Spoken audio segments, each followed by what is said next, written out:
My Little Underground. I'm Peter A. This week on the show, we have Mount Fog, all the way from Seattle, returning to the show to talk up her brand new album, Spells of Silence. And we also talked the strength of the album's first single, Behind a Silent Door, as a lead single. And Carolyn also talked about variations of experiencing silence, booking her Forest Friends tour, and continuing to connect with Seattle's growing music community. It's always good to talk with Mount Fog right here on My Little Underground.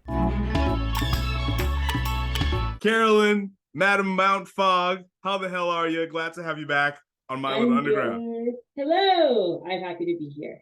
Yeah. New album, Spells of Silence. And you said of this album is about many different kinds of silence. Now, please elaborate on this. Okay, I'll do my best. Yeah, They're your words. Yeah, they are my words. I think it's one of those things that's, I think with a lot of musical concepts, and I'm getting better at using my words to describe it. It can be hard to describe it in words.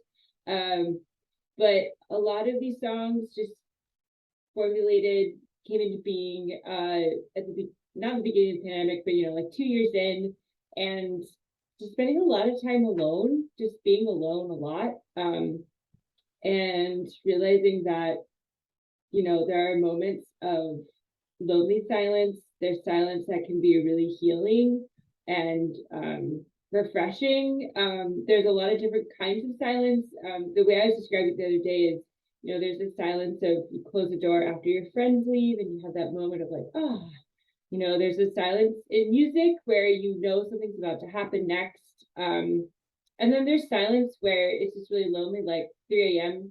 type of silence, where you can kind of get in your own head. So yeah, it's kind of about those different spells of silence, those different times of being silent. Some of them more meaningful than others, but that's kind of the idea overall. Wonderfully put. That's great because we've all experienced that before. I know I have. Many of those silences that you described. And I want to congratulate you on your red vinyl selling out. How do you feel about that? Really good. I didn't really expect people to buy any of the things that we were releasing.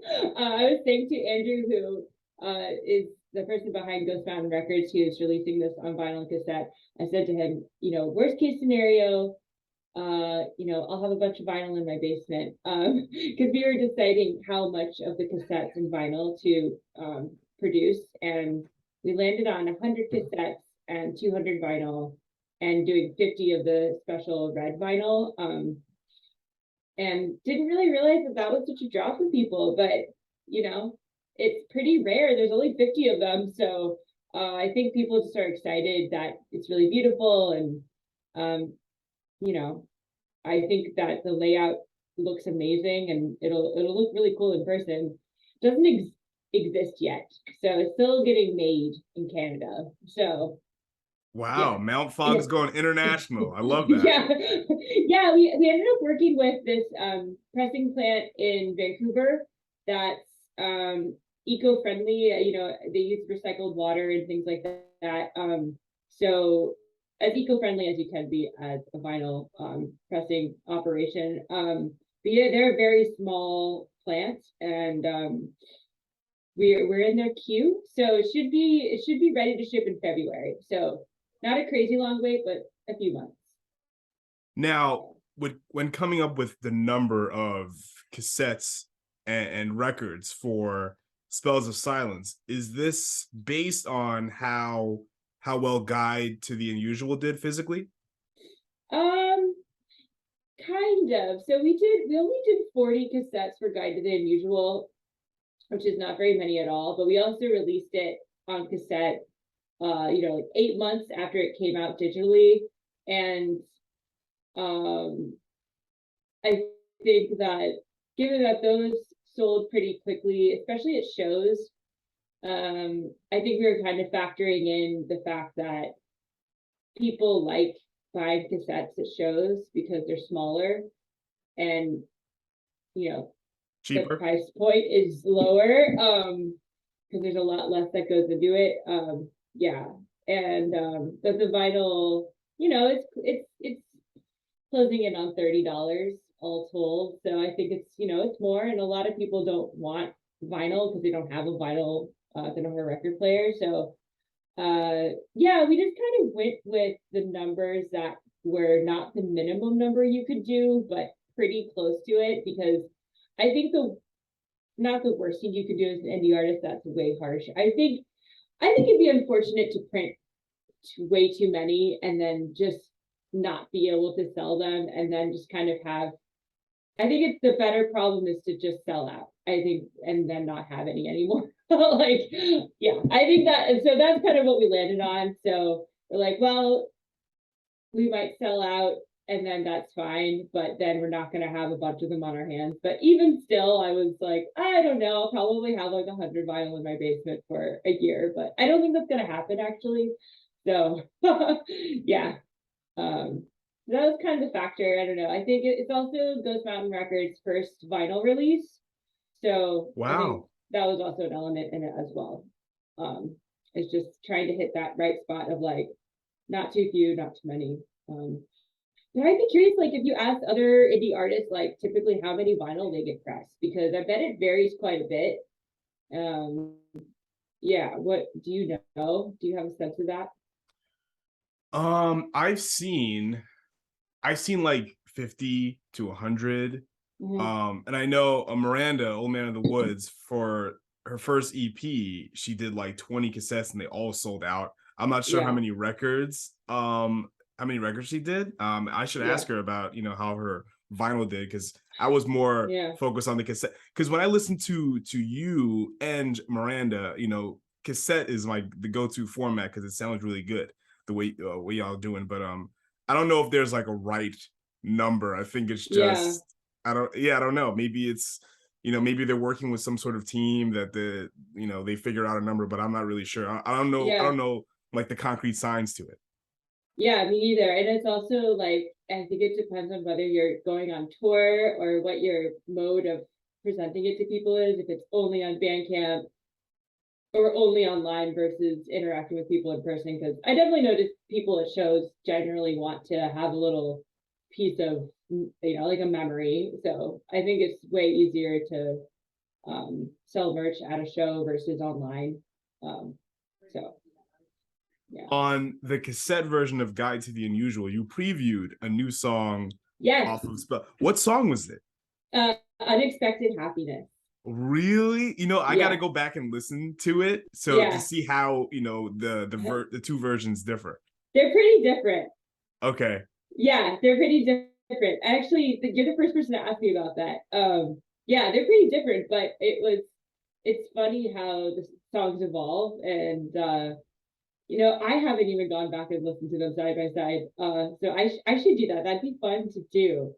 Because putting the demo on the cassette pushed me to actually work on that song a lot more and kind of take it to the next level. Because I think when you put something out there, you get more reflective about the thing itself, and you're like, what if it was like this, or what if it was like this? So, yeah, Did you start working on Spells of Silence after, or you said you started working on it during COVID? Was yeah. that the same amount of time? Was this the same time that you started working on Guides to the Unusual? No, so basically, I think the first song that I wrote for Spells of Silence is I Am to See You Are the Clouds, and I worked on that last summer. So it was like right around the time I released Guide to the Unusual, I started working on new songs. And I started performing that song last fall. So yeah, I pretty much just once I finished working on Guide to the Unusual, I just I just keep I'm just always writing new songs. So it wasn't like now I'm done, boom, move on, completely new Carolyn. It was just kind of fluid. So yeah, but all of the songs are from last summer till I think the last song I wrote was in January. So it was Can a we six can we month period. expect? Oh, okay. Can we expect annual albums from Mount Fog? um, I don't know, because this one I think Spells of Silence was much higher production, uh, much more production than Guide to the Unusual, and we'll see if I have the energy to do a whole album production in the course of a year. Because I plan to do a lot of like shows and hopefully do another small tour based on Spells of Silence. So performing and traveling around, and that takes up a lot more energy that, otherwise I would be just like at home working on new music. So I'm already working on new music though. I definitely have a folder on my desktop that is entitled, I think it's entitled New Music Hee Hee. Because I like all of my file management is just absolute trash. Like all of my files are like, I don't know, or like Crystal Cave Frog. That's like the name of one of my new songs. I always entitle things whatever comes to mind immediately, right when I make it the first time. So a lot of my file names for songs are just totally wild and have nothing to do with the final name of the song. So it can get really confusing. But yeah, I'm already working on new music, but I have some concepts I want to work on for the next projects that will take a little bit more energy. So I don't think I'm gonna release another album in the course of a year, but maybe like next year and a half, 2 years. Yeah, probably. All right, yeah, no rush. You put out two pretty great albums within 2 years, so I'm patient. I'm content. I can sit with these two Okay, projects, until you're ready. okay, Yeah, okay. I really want to see you live though, even though you're only doing West Coast shows right now. Because just hearing these songs, I'm like, I want to see this fleshed out. Like, I'm gonna share with you my favorite songs off of Spells of Ooh, Silence, if you don't yes, mind.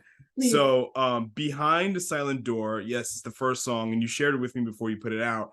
And Yeah. the reason why I like this song is because I'm not an A&R. I don't work for a record label or anything like that. But Mm-hmm. this sounds like a lead single. What a lead Mm-hmm. single should sound like if somebody is going to try to do something like that. It's Yeah. very buoyant. It is, and your vocal prowess is phenomenal. It's like part of like Thank you. it's like an instrument. Your voice is an instrument, but you really made it sound like an instrument on this tune. It's Thank phenomenal. you. It's so cool. And I'm the Lake, because I really felt like I was by the water listening to this song. Oh, Um awesome. yes, and Outside Mhm. Voices really cool. You were talking about the production is like more dense on this album, and I Yeah. definitely feel that. Did I detect a mandolin on this song? That's me plucking my violin. Oh, it's your violin. Okay, Yeah, cool. yeah, Yeah. yeah. Sounded great. Thank Phenomenal. you. I loved it. Oh, yay. Yeah. That's fun to hear. What are some of your favorite songs off Spells of Silence? So I think like that's an interesting question because it's kind of like once you play and work on music a lot, you kind of have a different relationship with the songs you like the most because I feel like it ends up being the songs that I think are the least annoying or cringe. Like the songs that I feel like kind of stand up in terms of their how much they annoy me. But then I also have songs that like I feel like are more emotional or more personal. So I feel like there's a few ways of answering that question. Like, because once you work on something for so many hours, it's like your relationship with hearing it is different. So I think the way I want to answer that question is what songs are most personal to me. Um, Oh, you're gonna and I change think, my question. That's great. That's awesome. sorry, I just can't answer the favorites because I just feel like once you've listened to something this many times, because I mixed the album myself, and that's Wow. just hours.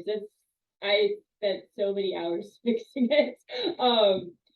So I think yeah, favorites in terms of most personal or emotional, I would say I Am to You Are the Clouds, um, and Ingot in the Dark is very meaningful to me. Um, so yeah, I think those are two of my favorites, and I also really like the sentiment of Unexpected Happiness. Um, and yeah, so I think those are probably my favorites. So yeah, Why? just like they're in terms of the lyrics and like the tone and kind of what I'm trying to convey is just things that I was going through at the time that like it's kind of like more like your journal entry as a song kind of thing. And yeah, it's cool to be able to like take something emotional and like translate it into music. And I feel like I was so much successful in those songs to be able to do that. And I think that's why I'm really proud of them for that reason too. So yeah, I think those are my favorites for Yeah, those. you should be. You should be proud. The release show for Spells of Silence was at Yeah. Barboza. Where's Yes. that? That's Seattle or Olympia? No, it's Seattle. It was Seattle. last night. Okay. And I Oh, was how up was it? How really was it? late. It was really interesting because we had the worst air quality of any city on the earth yesterday Oh my because of goodness. wildfire smoke, and it was really hard to breathe. It was toxic air, and it didn't really stop anyone from going out, but it did. I woke up yesterday feeling ill and just like feeling kind of like at 75% my normal kind of energy levels, just because it's been many days of really bad air quality, and it just starts really getting to you physically. And so I kind of went into the show being like, oh, and I also moved 2 weeks ago. Wow. So yeah, and we moved ourselves, and we moved across town, and we moved into a house, and like it's just been a lot of stuff happening. So I was just like, I got this.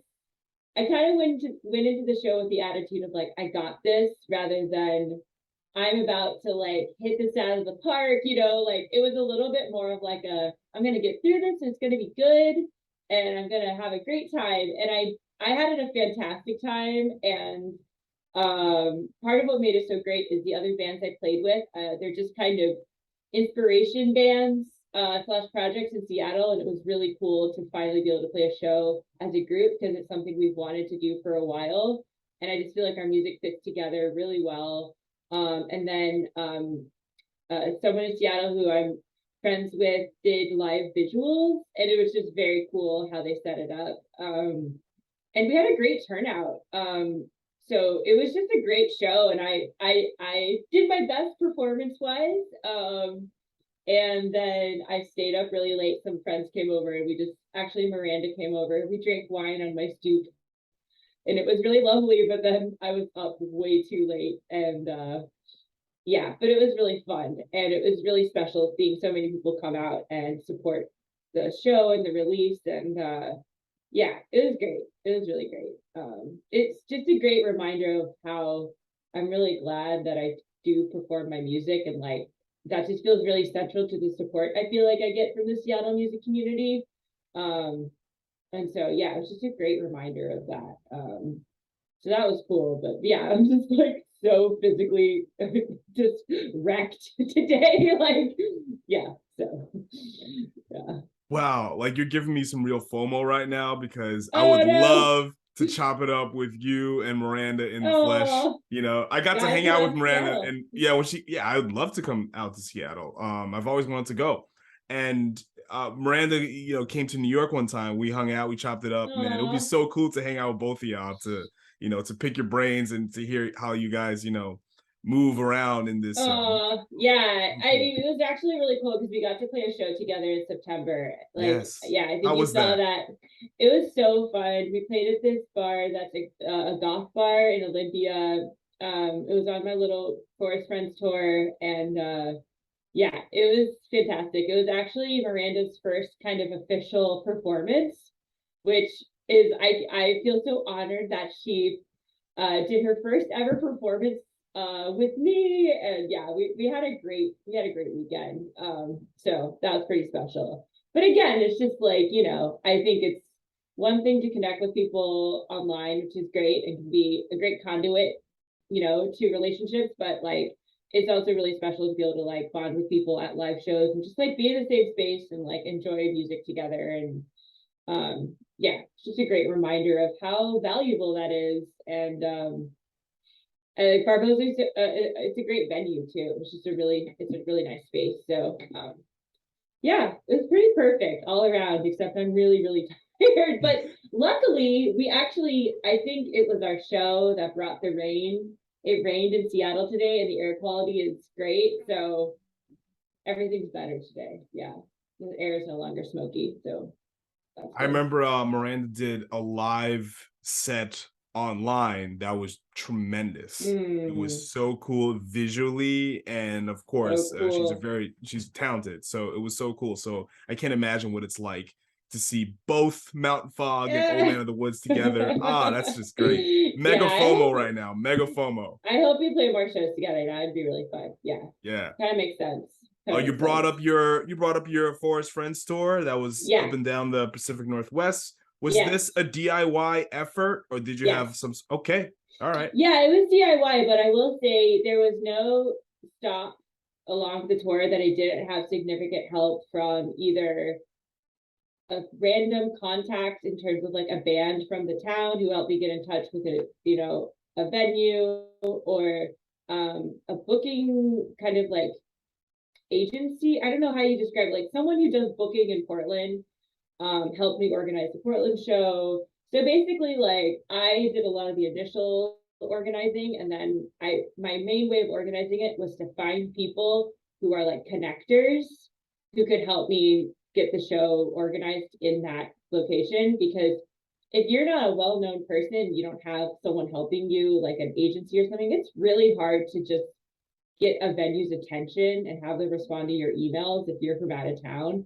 So having contacts in each of these places was really, really important. So yeah, actually the Tacoma show is also through someone who does booking in the area, and then the Olympia show was also someone who does booking for Olympia venues helped me organize that. So it was still DIY because I did all of the emailing and like wrangling, and I had this Seattle artist designed a tour poster, so I did all of the details, and like it was really really fun. And honestly, like the small towns, the smaller the town, the better the show, because like I just had amazing turnout in some of these places, and it made me kind of realize that's one of the struggles in a bigger place like Seattle, where there's like so much going on every night that it's a little bit harder to get people to come out to the local music show.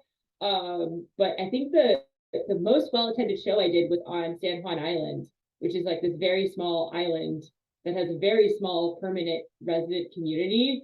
And like they showed up. Like I felt like the whole island was at our show. So it was really, really fun. Yeah. So in all the shows that you played along this tour, especially Mm, the ones within Seattle and the outside Seattle mm. area, are some of the bands that you or artists that you played with mostly from those areas? Because I see there's some bills in New York that would have one New York act and the rest are like, oh, one person's from DC and the other one's from Seattle or something like that. Oh, Is it like that in the Pacific Northwest? I feel like it was mostly bands from the place. So yeah, the Portland show was a Portland band. The Everett show was an Everett band and a Seattle band. Everett's really close to Seattle. Olympia same was me, Miranda, and then a band that's based in Olympia. So the Tacoma show was two Tacoma. Oh no, it was an Olympia-based band, Tacoma band. So it was basically like either bands from the place or from nearby, which is either Seattle or Tacoma. So yeah, it was a mix. I mean, it was a pretty small geographic area. Um, and I only did 5 shows, so which is still a lot of shows, I have to say. But yeah, it was mostly bands from the town or just Seattle. Yeah. Would you eventually, when you eventually try to do another tour, is there any Mm, other states along the West Coast that you want to perform? Or mm. maybe I'm just taking a shot in the dark here. Yeah. Are you eventually going to try to go maybe the Midwest or even the East Coast? Well, I'm from the East Coast, so and I lived in the Northeast, New England for a while, so I'm pretty familiar with the area. I think it just depends on the circumstances, because I don't think that I would want to DIY a non-Northwest tour. Mm.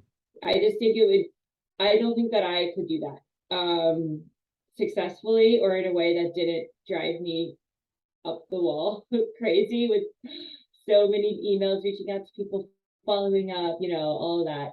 So I think if I were to do a tour outside of this area, I would either want to be opening for someone who had already organized the tour and be like the act that comes along with them, or work with someone else who does this as a job and just like pay them to book it for me. Because like, yeah, I don't have enough connections on the East Coast with musicians to be able to do that myself. Which, yeah, if I did, I'd do it, but I just don't. Yeah, I mean, I think it's also just, there's a lot of like tour discourse right now. And I just think the tour experience made me really want to play in more places, but it also made me realize that what made this tour possible was the connections I forged in the Northwest. And without that, I just don't know if I could actually book a tour like that. I think it'd be really hard. I think I could do it. I know people do it, but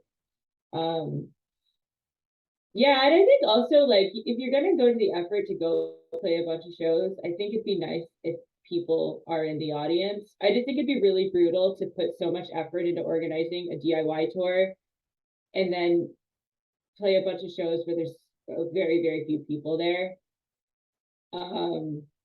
So, and I think if you don't have the connections in a place, it's going to be harder to know like what are the right venues, what are the like problematic venues, who are the problematic bands to avoid. Like I don't.